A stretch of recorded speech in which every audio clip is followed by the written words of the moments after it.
Нурсултан, һин иң билдәле башҡорт халҡының эпосын беләһеңме? Юҡ, белмәйем.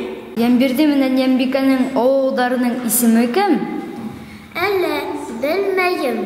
Урау менән Шүлгәнгә атаһы нимәнән ҡанды эсергә ҡушмай? Илле. Урау батырҙың нисә улы булған? Уларҙың исемен әйтә алаһыңмы? Мин белмәйем. Урау батырға боҙатты кем бүләк итә? Белмәйем. Кем?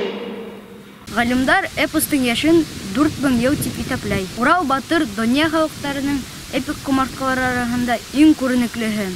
Ул бик боронғо замандарда телдән ижад ителеп, быуындан быуынға сәсәндәр тарафына тапшырыла килгән. Беренсе булып фольклорсы һәм сәсән Мөхәммәтша Буранғолов Урал батыр эпосын 1910 йылда яҙып алған. Бының өсөн ул Баймаҡ районы 2-нсе Өтҡол ауылында мәшһүр сәсәндәр Ғабит Арғынбаев һәм Хәмит Әлмөхәмәтов менән осраша. Урал батыр эпосы төрлө йылдарда урыҫ, инглиз, немец, венгр, төрөк, фин, абхаз, азербайжан, ҡырғыҙ телдәрендә тәржемә ителеп баҫтырылған. Һин иң билдәле башҡорт халыҡ эпосын беләһеңме? Эпос Урал батыр. Йәнбикә менән Йәнбирҙәнең оло улдарының исеме кем? Шүлгән. Урау менән Шүлгәнгә атаһы нимәнән ҡанды эсергә ҡушмай? Ҡабыҡсаҡтан. Уларҙың исемен әйтә алаһығыҙмы? Үҙен. Нигез. Яйык.